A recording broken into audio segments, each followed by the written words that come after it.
మహారాష్ట్రలో అసెంబ్లీ ఎన్నికలు ఈసారి ప్రధాని పార్టీలకు ఎంతో ప్రతిష్టాత్మకంగా మారాయి.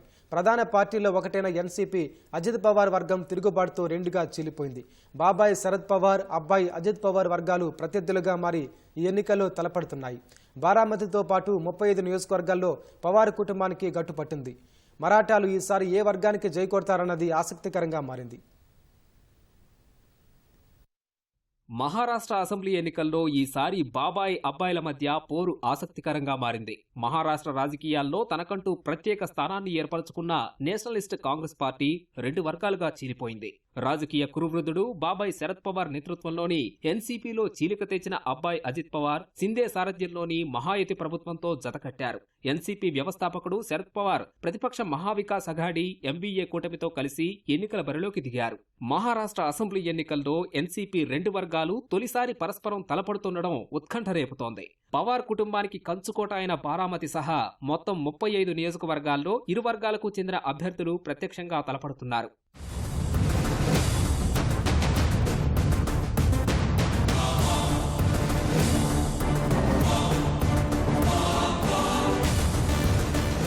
పవార్ కుటుంబానికి కంచుకోటగా ఉన్న బారామతి నియోజకవర్గం ఈ ఎన్నికల్లో అందరి దృష్టిని ఆకర్షిస్తోంది. ఇక్కడి నుంచి శరద్ పవార్, ఆ తర్వాత అజిత్ పవార్ దశాబ్దాలుగా ప్రాతినిధ్యం వహిస్తున్నారు. 1967లో తొలిసారి బారామతి అసెంబ్లీ స్థానం నుంచి ఎన్నికైన శరద్ పవార్ 1990 వరకు ప్రాతినిధ్యం వహించారు. 1991 ఉప ఎన్నిక నుంచి 2019 వరకు అజిత్ పవార్ గెలిచారు. దాదాపు 6 దశాబ్దాల నుంచి పవార్ కుటుంబం కంచుకోటగా ఉన్న బారామతి స్థానంలో ఈసారి ఇరు వర్గాలు అమీతుమీకి సిద్ధమయ్యాయి. ప్రస్తుతం ఇక్కడి నుంచే ప్రాతినిధ్యం వహిస్తున్న అజిత్ పవార్ మరోసారి బరిలో నిలిచారు. వరుసగా 7 సార్లు గెలిచిన అజిత్ ఈసారి గట్టి పోటీ ఎదుర్కొంటున్నారు. ఎన్సీపీ ఎస్పీ తరపున యుగేంద్ర పవార్ బరిలో నిలిచారు. అజిత్ పవార్ సోదరుడు శ్రీనివాస్ కుమారుడు యుగేంద్ర. ఇటీవల జరిగిన లోక్సభ ఎన్నికల్లో తొలిసారి పవార్ కుటుంబం మధ్య పోరు జరిగింది. బారామతి లోక్సభ స్థానంలో అజిత్ భార్య సునేత్ర పవార్ ఓడిపోయారు.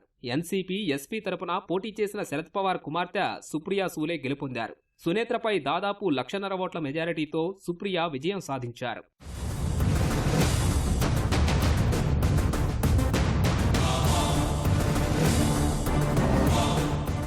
బారామతి సహా మొత్తం 35 నియోజకవర్గాల్లో ఎన్సీపీకి చెందిన ఇరు వర్గాలు తలపడుతున్నాయి. విదర్భలోని తమ్సర్, అహేరి, పుసాద్, ముంబై, పూణే, కొల్హాపూర్ తదితర స్థానాల్లో నేరుగా తలపడుతున్నారు.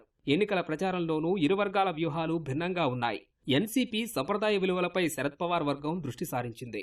సామాజిక సంక్షేమం, అభివృద్ధి తదితర వాగ్దానాలతో గ్రామీణ ఓటర్లను ఆకట్టుకునే ప్రయత్నం చేస్తోంది. అజిత్ పవార్ వర్గం మౌలిక సదుపాయాల అభివృద్ధి, పట్టణ ప్రాజెక్టులకు ప్రచారంలో ప్రాధాన్యమిస్తోంది. అర్బన్, సెమీ అర్బన్ ఓటర్లపై అజిత్ వర్గం దృష్టి కేంద్రీకరించింది.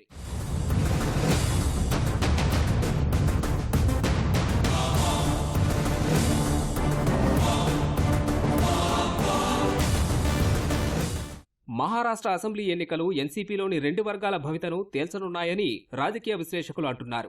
అజిత్ తిరుగుబాటు కారణంగా శరద్ పవార్ వర్గంపై సానుభూతి పెరిగినట్లు భావిస్తున్నారు. ఈ విషయం లోక్సభ ఎన్నికల్లో స్పష్టమైందని అంటున్నారు. లోక్సభ ఎన్నికల్లో 10 స్థానాల్లో పోటీ చేసిన శరద్ పవార్ వర్గం 8 చోట్ల విజయం సాధించింది.